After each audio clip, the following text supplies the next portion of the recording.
Los Angeles, 1967. While Jim Morrison performs on stage in front of thousands of ecstatic fans somewhere in the Pacific, a U.S. Navy admiral looks at a photo of his son in a newspaper. The son who tells everyone he's an orphan. But the truth is far more complicated. Jim Morrison, the Lizard King, the cursed poet of rock, had built a wall of lies around his origins. "My parents are dead," he would say in interviews. But George Stephen Morrison, his father, was very much alive. And he wasn't just any man. He was a U.S. Navy admiral, the man who commanded the American fleet during the Gulf of Tonkin incident, the event that pushed America into the Vietnam War.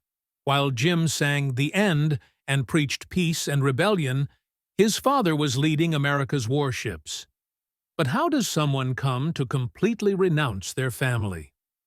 The story begins in a strict military household, where young Jim grew up under the iron discipline of an often absent father and a mother, Clara, trapped in the social conventions of the 1950s.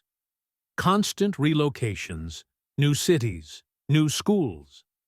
Young Morrison quickly learned that the only way to survive was to create a new identity. And what better way than to kill his parents, symbolically? The killer awoke before dawn. Morrison sang in "The End." Many have interpreted these lyrics as an Oedipal metaphor, but perhaps it was something more personal, more painful.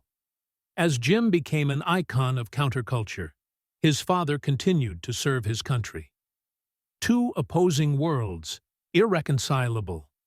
Two different Americas that would never meet again.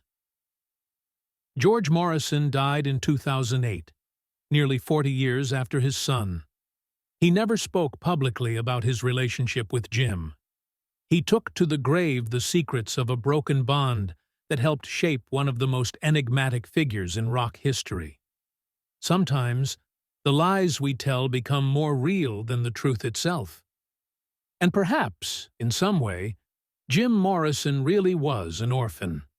Not from the death of his parents, but from the love and understanding he never found within the walls of his home.